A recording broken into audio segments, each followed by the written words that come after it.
नमस्कार, आकाशवाणी देहरादून से प्रस्तुत हैं प्रादेशिक समाचार। पहले मुख्य समाचार। मुख्यमंत्री पुष्कर सिंह धामी ने फिट इंडिया और ड्रग्स फ्री अभियान को लेकर ठोस कार्य योजना बनाने के अधिकारियों को निर्देश दिए। स्वास्थ्य मंत्री डॉक्टर धन सिंह रावत ने कहा, प्रदेश के हर नागरिक को स्थानीय स्तर पर उच्च स्तरीय स्वास्थ्य सुविधाएं उपलब्ध कराना सरकार का लक्ष्य। पौड़ी में नाबार्ड की ओर से आयोजित कार्यशाला में प्रगतिशील किसानों को विभिन्न योजनाओं की जानकारी दी गई। और प्रदेश के ऊंचाई वाले इलाकों में बर्फबारी और निचले हिस्सों में बारिश जारी।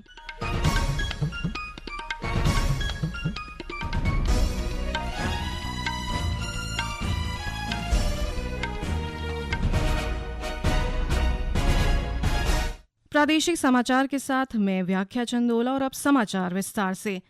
मुख्यमंत्री पुष्कर सिंह धामी ने प्रधानमंत्री नरेंद्र मोदी के फिट इंडिया संकल्प को साकार करने के लिए ठोस कार्य योजना बनाने के अधिकारियों को निर्देश दिए। देहरादून में उच्च अधिकारियों के साथ बैठक में मुख्यमंत्री ने कहा कि राष्ट्रीय खेलों के दौरान प्रधानमंत्री ने देवभूमि उत्तराखंड में मोटापे के खिलाफ जागरूकता बढ़ाने का आह्वान किया था। इसी के तहत प्रदेश में फिट इंडिया फिट उत्तराखंड अभियान शुरू किया जाएगा। उन्होंने स्वास्थ्य जागरूकता से जुड़े मौजूदा प्रयासों को अधिक प्रभावी बनाने और इस अभियान में खिलाड़ियों को सक्रिय रूप से जोड़ने के निर्देश दिए।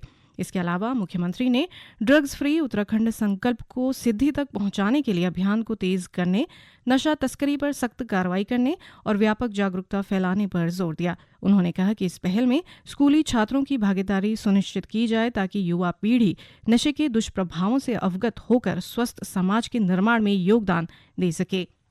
स्वास्थ्य मंत्री डॉक्टर धन सिंह रावत ने कहा कि प्रदेश में स्वास्थ्य सेवाओं को सुदृढ़ करने के लिए राज्य सरकार लगातार प्रयास कर रही है। उन्होंने कहा कि विभाग की ओर से चिकित्सकों की नियुक्ति के साथ ही जिला व ब्लॉक स्तर के अस्पतालों में पैरामेडिकल स्टाफ, फार्मासिस्टों और एएनएम की नियुक्ति और आधुनिक उपकरण उपलब्ध कराए जा रहे हैं। उन्होंने कहा कि सरकार का लक्ष्य प्रदेश के हर नागरिक को स्थानीय स्तर पर उच्च स्तरीय स्वास्थ्य सुविधाएं उपलब्ध कराना है। उन्होंने बताया कि स्वास्थ्य एवं परिवार कल्याण विभाग को शीघ्र ही 276 नए चिकित्सक मिलेंगे। चिकित्सा अधिकारियों के बैकलॉग पदों के लिए राज्य चिकित्सा सेवा चयन बोर्ड की ओर से भर्ती विज्ञापन जारी किया गया है। इन पदों पर ऑनलाइन आवेदन की प्रक्रिया आगामी 11 मार्च से शुरू होगी, जबकि आवेदन की अंतिम तिथि 31 मार्च 2025 निर्धारित की गई है। राज्य आपदा प्रबंधन की उपाध्यक्ष विनय रुहेला ने अधिकारियों को निर्देश दिए हैं कि वे धरातल पर जाकर योजनाओं के क्रियान्वयन की जांच करें और साथ ही आपदा प्रभावित क्षेत्रों में पुनर्निर्माण कार्यों का जायजा लें। श्री रुहेला ने जिला सभागार नई टिहरी में जिलाधिकारी मयूर दीक्षित सहित जिला स्तरीय अधिकारियों और जनप्रतिनिधियों के साथ बैठक कर गत आपदा के दौरान हुए नुकसान और उसके पुनर्निर्माण से संबंधित जानकारी ली। उन्होंने कहा कि आपदा प्रबंधन में टिहरी जिले में सबसे बेहतर कार्य हुआ है। बैठक में बीआरओ के ओसी की अनुपस्थिति को गंभीरता से लेते हुए 1 सप्ताह के भीतर देहरादून में उनके कार्यालय में आकर जवाब देने के निर्देश दिए। जो नेशनल हाईवे वालों के अंतर्गत काम है, उनसे भी 1 हफ्ते के अंतर्गत सभी कामों को व्यवस्थित करने के लिए कहा है। लगभग कामों में सभी में उन्नति और प्रगति है। इसी प्रकार से नगर पालिका के अंतर्गत जो आपदायक काम चल रहे हैं वो सही प्रकार सुचेत रहे, उसमें संपर्क रखें सभी अधिकारियों से। इस प्रकार के दिशा निर्देश और लोगों से आग्रह किया है। और वैसे भी माननीय मुख्यमंत्री जी का स्पष्ट निर्देश है कि जनता की सरकार जनता के द्वार रहते हुए सभी अधिकारी जो मुख्यमंत्री हेल्पलाइन से शिकायत मिल रही है उसको बड़ी गंभीरता से ले, इसलिए उस संबंध में भी चर्चा हुई है। इसी प्रकार से जो अन्य माननीय विधायक गण, माननीय जनपद अपने सुझाव देते हैं आपदा के दृष्टिकोण से या अन्य प्रकार से, उस संबंध में भी माननीय मुख्यमंत्री जी ने कई बार कहा है कि उन समस्याओं का निराकरण तुरंत करें। इसी प्रकार की सभी चर्चाएं सब अधिकारियों से इस फोरम पर हुई है। ये समाचार आकाशवाणी के देहरादून केंद्र से प्रसारित किए जा रहे हैं। पौड़ी में नाबार्ड की ओर से आयोजित कार्यशाला में प्रगतिशील किसानों को विभिन्न योजनाओं के बारे में जानकारी दी गई। इस अवसर पर नाबार्ड के क्षेत्रीय प्रबंधक हिमांक शर्मा ने कहा कि ये कार्यशाला किसानों, प्रगतिशील किसानों, संबंधित विभागों और बैंकिंग सेवा से जुड़े अधिकारियों व कर्मचारियों के संवेदीकरण के लिए आयोजित की गई ताकि योजनाओं के क्रियान्वयन में कोई दिक्कत न हो। ये कार्यशाला बैंकर्स एवं डिपार्टमेंट और प्रोग्रेसिव फार्मर्स के लिए रखी गई थी, जिसमें हमारा ये उद्देश्य था कि जो भारत सरकार एवं राज्य सरकार की स्कीमें हैं कृषि से रिलेटेड सब्सिडी वाली, उनका बैंकर्स में थोड़ा प्रचार प्रसार किया जाए एवं उनके माध्यम से तथा प्रोग्रेसिव फार्मर्स के माध्यम से हमारे किसान भाई बंधुओं तक ये इन स्कीम्स की जानकारी पहुंच पाए। इसमें जो मेजर किसान खेती से लिंक स्कीम्स हैं, जैसे कि KCC हो गई या फिर एग्रीकल्चर इंफ्रास्ट्रक्चर से रिलेटेड नाबार्ड की जो स्कीम है ACABC स्कीम, जो कि एग्री ग्रेजुएट्स के लिए है। इसके अलावा AMI AIF स्कीम, जो कि आधारभूत संरचना के लिए सब्सिडी स्कीम है, जिनमें 30 से 40% तक की मूलधन पे सब्सिडी और 3% इंटरेस्ट रेट पे ब्याज है। इस तरह की इन स्कीमों के बारे में जानकारी दी गई थी। कार्यशाला में मुख्य विकास अधिकारी गिरीश गुणवंत ने कहा कि सरकार द्वारा संचालित जन कल्याण की योजनाओं की जानकारी लाभार्थियों को देने के लिए ऐसे कार्यक्रम बहुत जरूरी हैं। वहीं सेब उत्पादन के क्षेत्र में अपनी पहचान बनाने वाली प्रगतिशील किसान सविता ने बताया कि कार्यशाला के जरिए उन्हें किसानों के लिए संचालित कई योजनाओं की जानकारी मिली। कुछ सीखने को मिला, जैसे कि कितने किसान को सपोर्ट करने के लिए कितने तरीके के लोन दिए जाते हैं बैंक से, और उनमें क्या क्या सब्सिडी हैं जिनका कि हमें पहले बिल्कुल भी ज्ञान नहीं था। 1-2 लोन्स पता थे, पर अभी देखा तो बहुत सारे लोन्स हैं, और कितने विभाग कितने बैंक हमारे साथ हमारे लिए मिलकर काम कर सकते हैं, वो सब हमें पता चला यहाँ पे। मेरी एक्चुअली 4-5 क्वेरीज थी। एक तो ये कि नॉर्मल फार्मर्स को पता होना चाहिए, गाँव वालों को पता होना चाहिए कि कितने लोन्स हैं, और वो जो डॉक्यूमेंटेशन का काम है वो थोड़ा सा सिंपल होना चाहिए।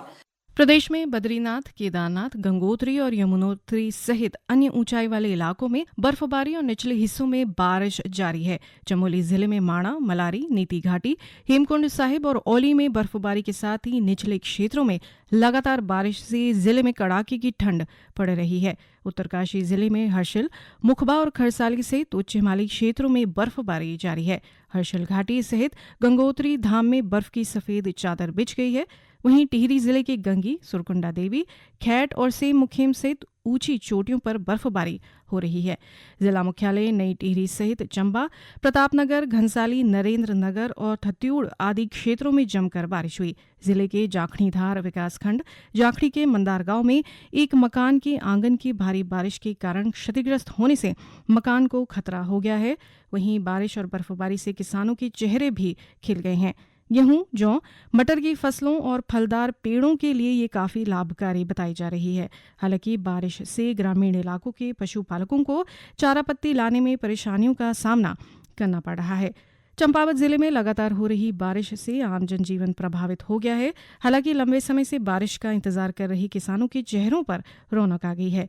जिले के पर्वतीय क्षेत्रों में गेहूं, जौ और सरसों सहित विभिन्न दलहनी फसलें बारिश न होने से सूखे के कगार पर थी, लेकिन कल से हो रही बारिश इन खेतों के लिए वरदान बन गई। इसके साथ ही आलू की बुआई कर रहे किसानों के लिए भी ये बारिश सहायक होगी। इस बीच मौसम विभाग ने उत्तरकाशी, चमोली, रुद्रप्रयाग, टिहरी, पिथौरागढ़ और बागेश्वर की ऊंचाई वाले हिस्सों में भारी बर्फबारी का ऑरेंज अलर्ट जारी किया है। साथ ही देहरादून सहित राज्य के अन्य हिस्सों में भारी बारिश और ओलावृष्टि की चेतावनी जारी की गई है। वहीं मौसम विभाग की चेतावनी के मद्देनजर आज बागेश्वर जिले में और पिथौरागढ़ के मुनस्यारी में सभी सरकारी और निजी स्कूलों के साथ ही आंगनबाड़ी केंद्रों में अवकाश घोषित किया गया है। देहरादून के सहसपुर में रेशम विभाग की ओर से 10 मार्च से 3 दिवसीय रेशम कृषि मेले का आयोजन किया जाएगा। इसका उद्घाटन प्रदेश के कृषि मंत्री गणेश जोशी करेंगे।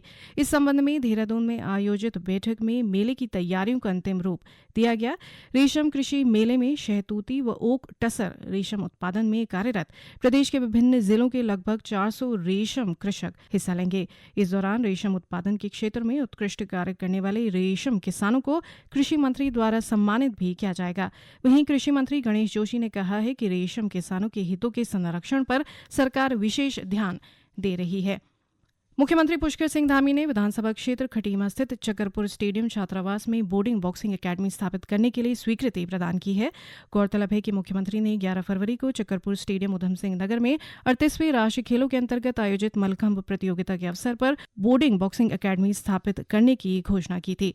अंत में मुख्य समाचार एक बार फिर।